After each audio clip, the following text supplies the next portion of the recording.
एक बार फिर से आप सभी का स्वागत है लर्निंग हब के यूट्यूब चैनल पर। आज हम रीजनिंग की चेकलिस्ट करेंगे जो कि स्पेशली एसएससी के लिए। इस चेकलिस्ट में जो रीजनिंग के क्वेश्चंस है आपके सीजीएल, सीएचएसएल, जीडी और एमकेएस सभी के कॉम्बिनेशन है। चलो पहला क्वेश्चन देखते हैं। तो पहला क्वेश्चन है आपके वेन डायग्राम का। ठीक है, यहाँ पर उसने हमें 3 सर्कल दिए हैं और ये 3 सर्कल रिप्रेजेंट किसको कर रहे हैं? 3 डिफरेंट सब्जेक्ट्स को कर रहे हैं। इन्हीं के अकॉर्डिंग जो अंदर नंबरिंग दी गई है वो है नंबर ऑफ स्टूडेंट्स। उसने क्वेश्चन में हमसे ये पूछा कि ऐसे कितने स्टूडेंट्स होंगे जो तीनों के तीनों सब्जेक्ट्स पढ़ेंगे। मतलब एक ऐसा क्वेश्चन ढूंढना है, ऐसा नंबर ढूंढना है जो तीनों ही सर्कल में कॉमन दिखेगा। जैसे मैं देखूं 1 2 7, तो लेकिन 1 जो है वो मेरा एक ही में है, 2 जो है वो मेरा 2 में आ रहा है, लेकिन इन 2 में, लेकिन जो 7 है वो अकेला है। वैसे ही 1 और 4 इन दोनों में आ रहे हैं, 5 और 6 इन दोनों में आ रहे हैं, तो रह जाकर सिर्फ 3 ही एक ऐसा नंबर है जो मेरा पहले सर्कल में भी इंक्लूड हो रहा है, सेकंड में भी आ रहा है और थर्ड में भी आ रहा है। तो इस क्वेश्चन का राइट आंसर क्या होगा? ऑप्शन 3। होप सो कि तुम्हें ये क्वेश्चन समझ आया होगा।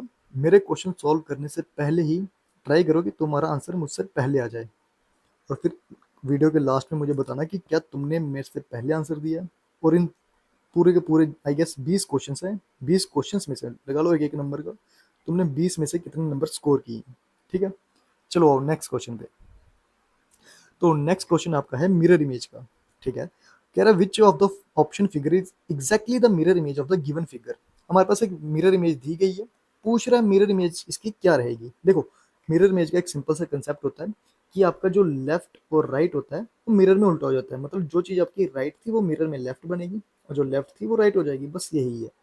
अगर आप इस चीज़ को ध्यान से देखोगे तो यहाँ पर अगर मैं इस प्लेन की मिरर इमेज की बात करूँ तो क्या होगा? जो सर्कल मुझे इस तरफ दिख रहा है वो मुझे अब इस साइड दिखेगा, और ये जो मुझे स्क्वायर इस तरफ दिख रहा था वो मुझे इस साइड दिखेगा।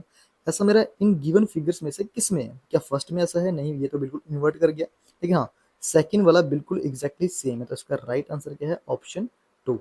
ठीक है, तो इजी क्वेश्चन था और ये जल्दी होने वाले क्वेश्चन हैं। चलो नेक्स्ट क्वेश्चन पे।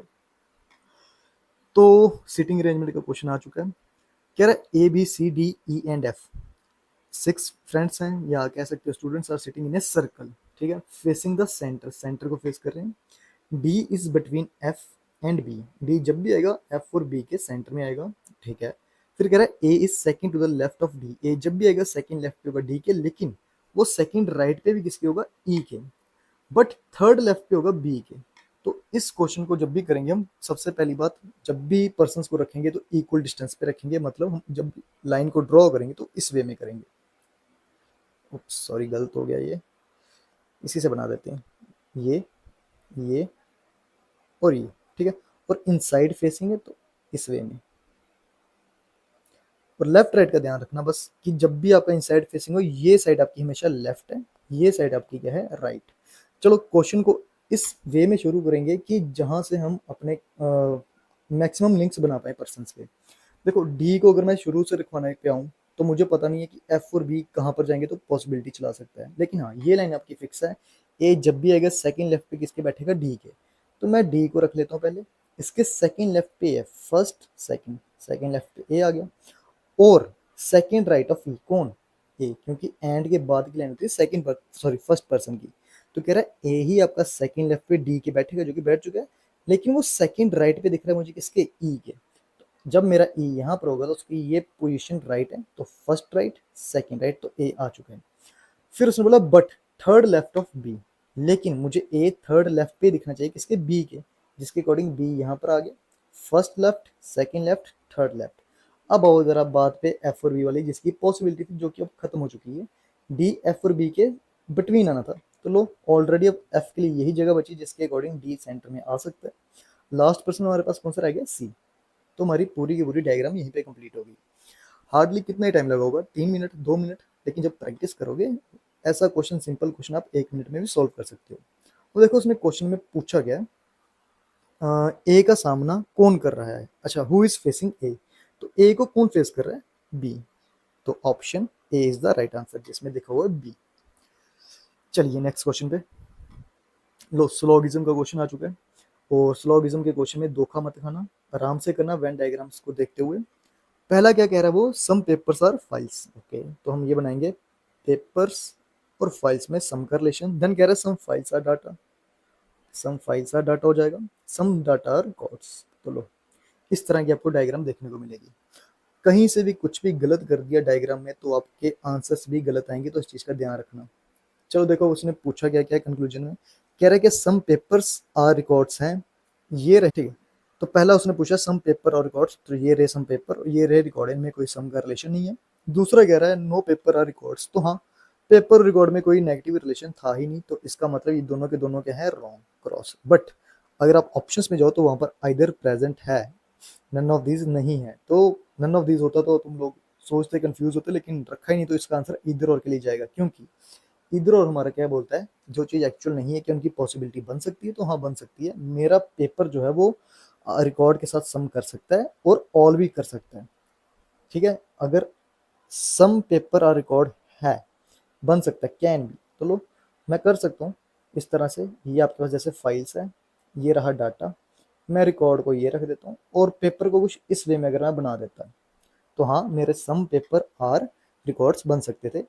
अगर मेरा पेपर ऑल की पॉसिबिलिटी भी दिखा देगा, तो फिर मैं बोल दूंगा इधर और के लिए चला गया। तो हाँ, ये ऑल की भी दिखा सकता है। अगर मैं रेडियो को क्या कर दूँ, रिकॉर्ड्स को क्या कर दूँ, बड़ा बना दूँ और इसी के अंदर रख दूँ बाकी सारे पेपर, फाइल एंड डाटा, और रिकॉर्ड बड़ा। तो आप देख सकते हो आपका पेपर सम भी शो कर रहा है, साथ साथ में ऑल भी शो कर रहा है। तो जब एक से ज्यादा पॉसिबिलिटी पर्सन शो कर देगा, उस केस में हम उसको क्या बोलते हैं कि वो इधर और के लिए जा रहा है। तो इसका राइट आंसर क्या, ऑप्शन ए, इधर कंक्लूजन फर्स्ट और सेकंड। जब भी एग्जाम में क्वेश्चन सिलोगिज्म का आएगा, ध्यान रखना कि ऑप्शन में इधर और दिया है कि नहीं दिया है, क्योंकि इधर और अगर प्रेजेंट है तो आपको चेक जरूर करना है। आइए नेक्स्ट क्वेश्चन पे। तो नेक्स्ट क्वेश्चन है भैया आपके ऑर्डिनरी रैंकिंग का, जरा ट्राई करो। तो क्या कह रहा है, कह रहा है एल 6% है, ठीक है, L M N O P A Q, सबके डिफरेंट डिफरेंट वेट है, तो वेट का कंपैरिजन करा रहा है। O is heavier than M. तो सबसे पहले हम क्या करते हैं, इनइक्वालिटी की साइंस लगा देते हैं इस तरह से, 3, 4, 5 और ये 6। अब इन 6 पर्सन को हमने यहाँ पर फिक्स करवाना है as per the conditions. O heavier है एम से, ठीक है। जब भी मेरे पास ओ आएगा वो हैवी किससे दिखेगा मुझे, एम से। लिख देते हैं N is lighter than only P and L. चलो ये चीज फिक्स है कि एन सिर्फ दो बंदों से ही छोटा होगा या लाइटर होगा, तो एन अपनी पोजीशन फिक्स करके बैठा है यहाँ पर। लेकिन किस किससे, पी और एल से। बट हमें ये नहीं पता कि एल पी से बड़ा है या पी एल से बड़ा है, ठीक है। फिर उसने एक चीज बोली कि मेरा एम जो है वो लाइटेस्ट भी नहीं है, एम सबसे छोटा नहीं होना चाहिए, मतलब एम मेरा कभी भी यहाँ पर तो नहीं आएगा। और इन दो जगह पर पी और एल की पॉसिबिलिटी है, तो मतलब यहाँ पर ओ है और यहाँ पर क्या है, एम। अब आगे बढ़े, तो L is not the heaviest, और कह रहा है एल हैवीएस्ट भी नहीं है, तो मतलब एल की पोजीशन ये है, पी की है। लास्ट पर्सन हमारा कौन सा रह गया, क्यू, तो क्यू के लिए यही पोजीशन सेट बैठेगी। तो ये रही आपकी final arrangement, P L N O M और क्यू। क्वेश्चन क्या है, how many people are heavier than O. O से हैवियर कितने पर्सन दिख रहे हैं हमें, 1, 2 और 3, पी एल और एन। तो आंसर क्या आएगा, ऑप्शन डी 3। इजी क्वेश्चन है, ज़्यादा टफ नहीं आता रीजनिंग का पेपर। बच्चे पूरे नंबर स्कोर करते हैं, बस ये होता है कि तुम लोगों ने कंसेप्ट अच्छे से सीखे हैं कि नहीं। चलो आ जाओ नेक्स्ट क्वेश्चन पे। तो ठीक है, लेटर क्लस्टर क्या कह सकते हो, वर्ड एनालॉजी क्वेश्चन है ये। जिस वे में ये दो वर्ड आपस में लिंक में जो भी लॉजिक लगे, उसी वे में मुझे ये ढूंढना है कि यहाँ पर क्या उसी लॉजिक से यहाँ पर कौन सा वर्ड आएगा। तो देखो, मुझे पहले लेटर के लिए कोई ज़रूरत नहीं है मेहनत करने की, क्योंकि मुझे दिख रहा है कि सभी में पहला लेटर जो दिया वो क्या है, एम है।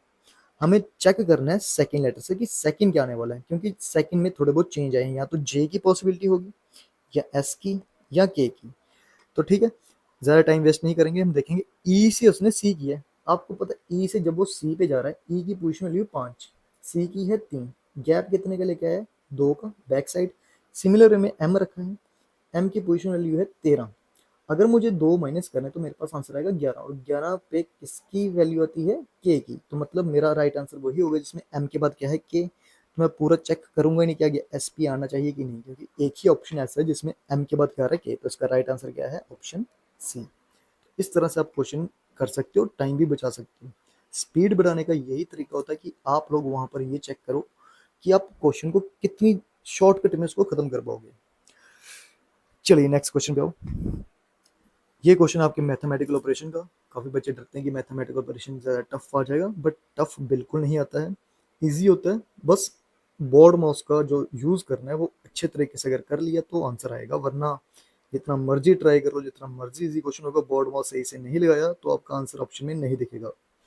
पढ़ो, इसने क्वेश्चन में दिया, कह रहा अगर हम minus, if minus means divided by, ठीक है, अगर हम माइनस को रिप्लेस करवा देंगे डिवाइड से, प्लस को मल्टीप्लाई से, डिवाइड को ऐड से और मल्टीप्लाई को सब्ट्रैक्शन से, तो इस इक्वेशन के लिए हमारे पास एक पर्टिकुलर आंसर क्या बनना चाहिए। तो हम पहले क्या करेंगे, इक्वेशन लिखेंगे, सिंबल्स को पहले रिप्लेस कर दो। डिवाइड की बात करें, डिवाइड मीन्स क्या बोला है, एडेड टू, मतलब यहाँ पर प्लस 6। सब्ट्रैक्शन का साइन है तो सब्ट्रैक्शन के लिए उसने पहले ही बोल दिया था डिवाइडेड, तो यहाँ पर डिवाइड का साइन आगे 2। प्लस की बात हो रही है और प्लस के लिए उसने क्या बोला, मल्टीप्लाइड 5। देन मल्टीप्लिकेशन की बात हो रही है, मतलब सब्ट्रैक्टेड बाय 3।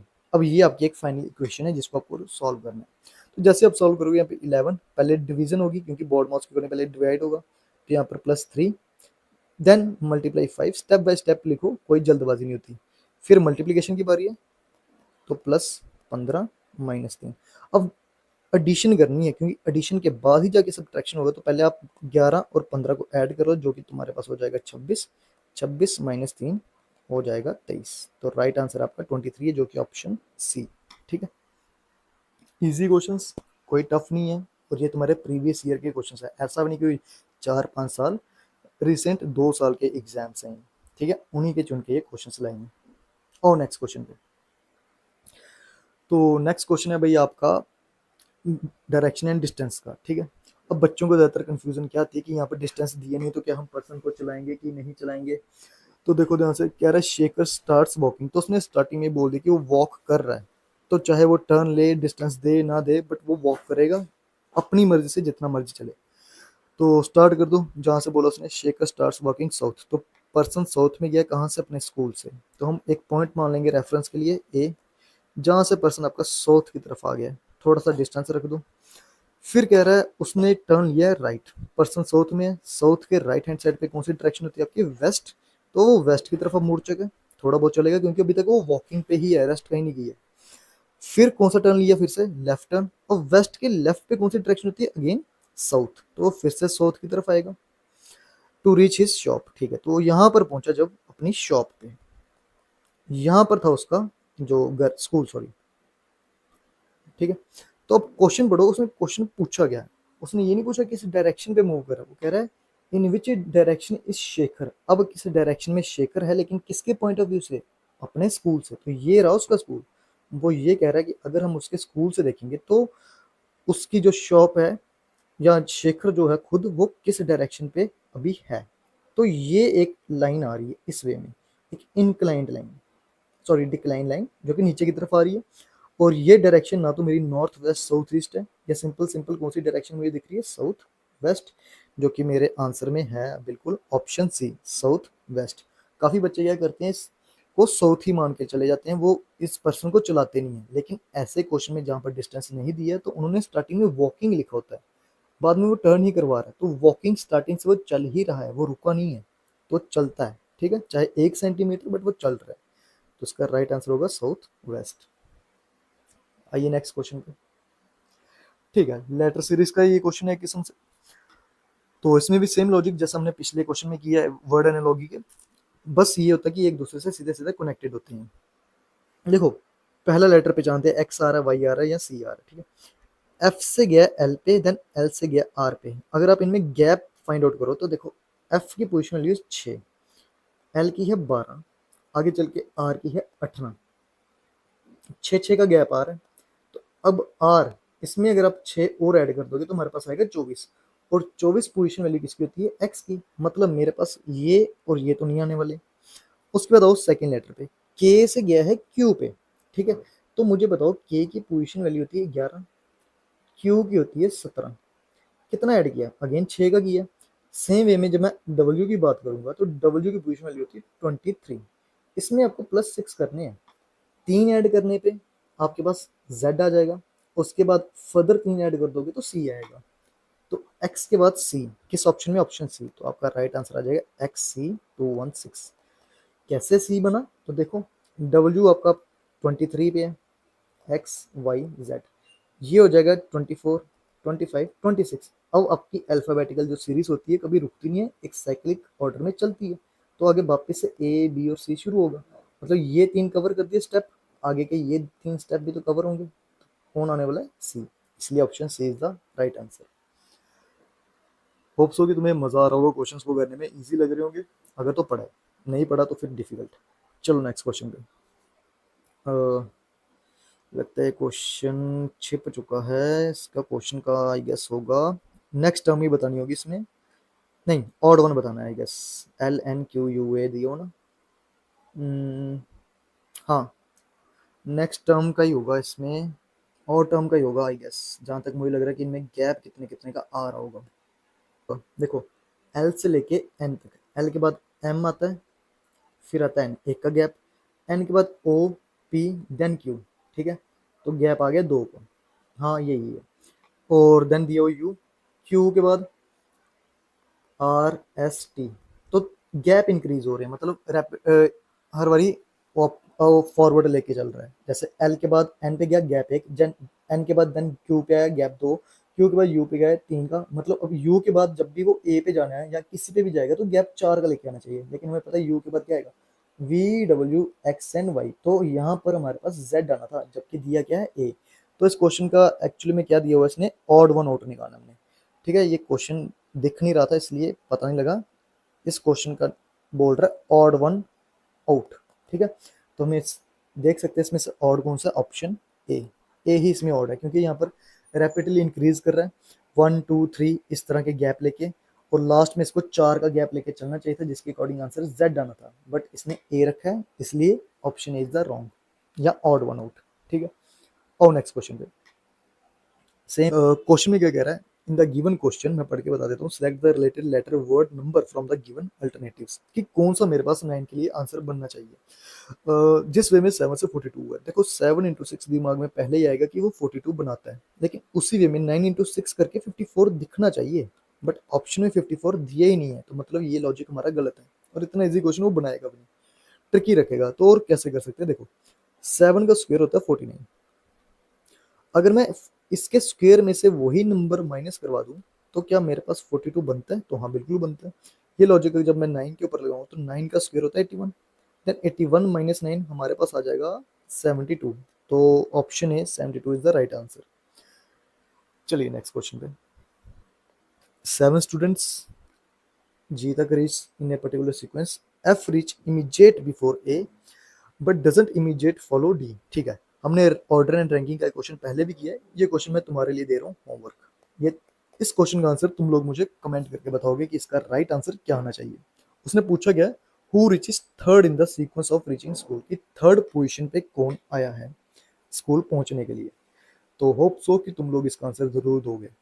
और नेक्स्ट क्वेश्चन पे अगेन वेन डायग्राम का क्वेश्चन है, इसमें कह रहा है which of the given set of letters, ऐसा कौन सा लेटर है जो रिप्रेजेंट करेगा class teacher as well as professor, की क्लास टीचर भी है और वो ही प्रोफेसर भी है, ऐसा कौन सा लेटर है, तो मतलब ये वाला पोर्शन, ये जो ये वाला पोर्शन और प्रोफेसर सर्कल वाला, इन दोनों के बीच में जो कॉमन लेटर होगा वही मेरा राइट आंसर होगा, तो कौन कौन सा भाई इन दोनों में कॉमन पोर्शन बैठा हुआ है, जो इन दोनों में ही होना चाहिए और किसी में नहीं, ठीक है, तो हम देख पा रहे हैं सी आपका क्लास टीचर भी बन पा रहा है और प्रोफेसर भी है, then D class teacher as well as professor, O को हम कंसीडर नहीं करेंगे क्योंकि वो प्रिंसिपल भी दिया हुआ है, तो इसलिए हमारा राइट आंसर क्या होगा, सी एंड डी, ऑप्शन ए। आइए नेक्स्ट क्वेश्चन पे, तो अगेन मिसिंग लेटर सीरीज से दी हुई है, सी एफ जी जे के एन, तो इसी वे में हम लॉजिक ढूंढ लेते हैं, देखो सी से जी 3 और ये है 7, गैप आया 4 का, देन के पे गया, के की पोजीशन लिख 11, अगेन गैप 4 का, तो सीधी सी बात है, तो 11 में जब मैं 4 ऐड कर दूंगा हो जाएगा 15, मतलब ओ, तो ओ वाला मेरा ऑप्शन एक ही है, कौन सा है, ऑप्शन सी ओ और आर। अब सेकंड लेटर के लिए चेक करना भी नहीं है एग्जाम में, जबकि अगर सभी के सभी के होंगे डिफरेंट, तो आप पहले लेटर से ही पूरा का पूरा आइडिया लगा सकते हो कि आपका राइट आंसर क्या बनने वाला है, ठीक है। और नेक्स्ट क्वेश्चन पे, तो देखो कह रहा है choose the odd one out from the given alternative, तो पहला दिया एम और पी, तो एम और पी 13 और 16, 3 का गैप, सिमिलर है में यू और एक्स की अगर हम बात कर लें तो यू की पोजिशन 22 है, एक्स की है 20, सॉरी यू की है 21, गलत करके यू की है 21 और एक्स की है 24, 3 का गैप है, ठीक है, पहला पेयर तो ठीक है। जी और जे, 7, 10, 3 का गैप है। ओ और क्यू यही ऑड हो गया। लो, ओ की पोजीशन लियो 15, क्यू की होती है 17, गैप आ गया 2 का। तो आपका ऑड वन कौन सा? ऑप्शन बी, क्योंकि सभी में गैप अगर हम देखेंगे तो सभी में 3 3 के गैप ही आ रहे हैं। तो ऑड वन हमारा ऑप्शन बी है। चलो next question. Complete the given series. ठीक है, इस सीरीज पहले अगर तो 4 ऑप्शन 3 देता था तो चौथे में हमें कंप्लीट करना होता था, बट अब ये फिफ्थ तक जा रहा है। तो फिफ्थ में आपका पेयर रिपीट चलता है, मतलब जो आपकी पिक्चर पहली बनी है वही आपकी लास्ट पे जाके वापस से रिपीट होगी। तो गिवन ऑप्शंस में से मेरी कौन सी ऐसी फिगर है जो वापस रिपीट हो रही है? Option C. उसका राइट आंसर क्या? ऑप्शन सी।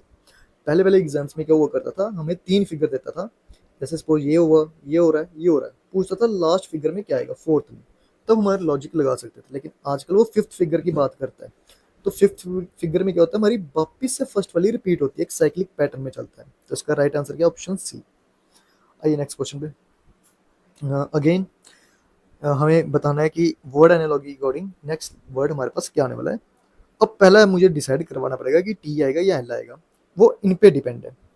ठीक है, आर और क्यू। आर 18 और ये 17, एक स्टेप पीछे गया। वैसे यू से पीछे जाने पे मुझे टी मिलेगा, तो मतलब ऑप्शन डी तो बिल्कुल नहीं है।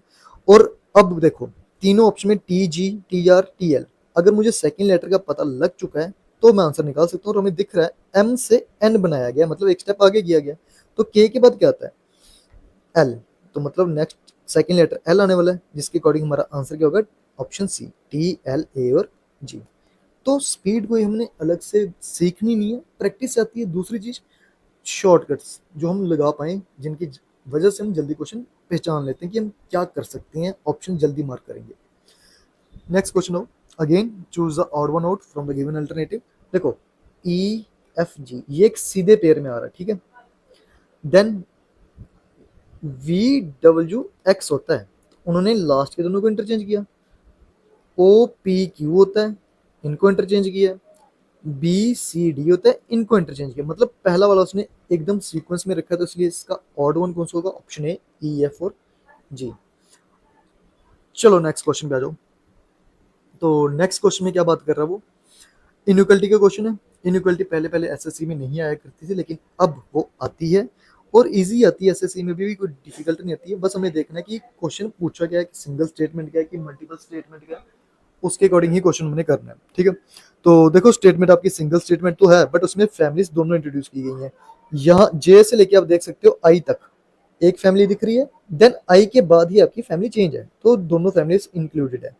अब जिनको नहीं पता फैमिली की किस बात हो रही है, तो देखो ये सिंबल, ये और ये एक फैमिली बन गई। ये और ये, तो ये जो होती है आपस में सिमिलर फैमिली शेयर आउट करते हैं, जिनमें दोनों में कॉमन इक्वल टू तो बैठा ही है। ठीक है, तो इन्हीं के अकॉर्डिंग हम क्वेश्चन देखने हैं। अब जब हम इनको देखेंगे ध्यान से तो हमें पता है कि अलग अलग फैमिलीज आ रही हैं। जे से एक्स की बात करें तो पहले जे से लेके एक्स तक के रास्ते में देखेंगे क्या सिंबल्स आ रहे हैं। तो तीनों सिंबल प्रेजेंट है, ये भी है, ये भी है, ये भी है, लेकिन प्रेफरेंस हमेशा किसको दी जाती है? बड़े को। तो जब भी आंसर बनेगा हमारा यही बनेगा, जे इज ग्रेटर देन एक्स, जो कि मेरे ऑप्शन फर्स्ट में दिया, तो मतलब पहला वाला बिल्कुल सही है। सेकंड वाले क्वेश्चन को देखो, तो सेकंड में क्या बात कर रहा है? सेकंड में कंपेयर करवा रहा है एच और आई को। ठीक है, एच यहाँ पर है और आई यहाँ पर, अगेन सिमिलर फैमिली है। तो जब भी आंसर आएगा दो ही सिंबल दिख रहे हैं, एक तो ये, एक ये दिख रहा है। तो एच और आई में हमेशा प्रेफरेंस इसी को दी जाएगी, मतलब एच ग्रेटर देन और इक्वल टू आई, जो कि वही रखा है इसके लिए ऑप्शन सेकंड। तो इसका राइट आंसर होगा option A, both conclusion first and second follows. चलो नेक्स्ट क्वेश्चन पे। तो लास्ट क्वेश्चन आपके नंबर सीरीज का। तो जरा सोचो नंबर सीरीज में हम कैसे करेंगे। रैपिड इंक्रीज नहीं हुआ है, लेकिन हाँ बीच में सडन हाइक हुई है, तो हो सकता है मल्टीप्लिकेशन हो। बट पहला रूल हमारा यही होता है कि हम हमेशा नंबर सीरीज के लिए गैप फाइंड आउट करें। तो नंबर सीरीज पहले लिख देते हैं, 8, 19, 52, 107, देन आगे क्वेश्चन मार्क। तो अगर हम गैप फाइंड आउट करें तो पहले गैप हमें मिल रहा है 11 का, बिल्कुल सही है। फिर हमें गैप आगे मिल रहा है आई गेस 12, 9, 3, 4, 33 का। फिर इसके बाद गैप आ रहा है 5, 5, 55। ठीक है, तो हम देख रहे हैं कि बीच में ये एक एक सीक्वेंस या एक एक सीरीज को गायब कर रहा है, टेंस वाली पूरी प्लेस को ही। तो अब जो आगे गैप होगा मतलब वो आएगा मेरे पास 77 का। तो अगर आप 107 में 77 ऐड कर दोगे देन आपके पास आंसर आ जाएगा 184, जो कि आपके ऑप्शन में गिवन है, ऑप्शन नंबर सी। तो ये थे आपके कुछ क्वेश्चंस, 20 क्वेश्चंस थे आपके पूरी के पूरे रीजनिंग की चेकलिस्ट, जो आपके रिसेंट पिछले 2 सालों में एसएससी के एग्जाम्स में पूछे गए हैं।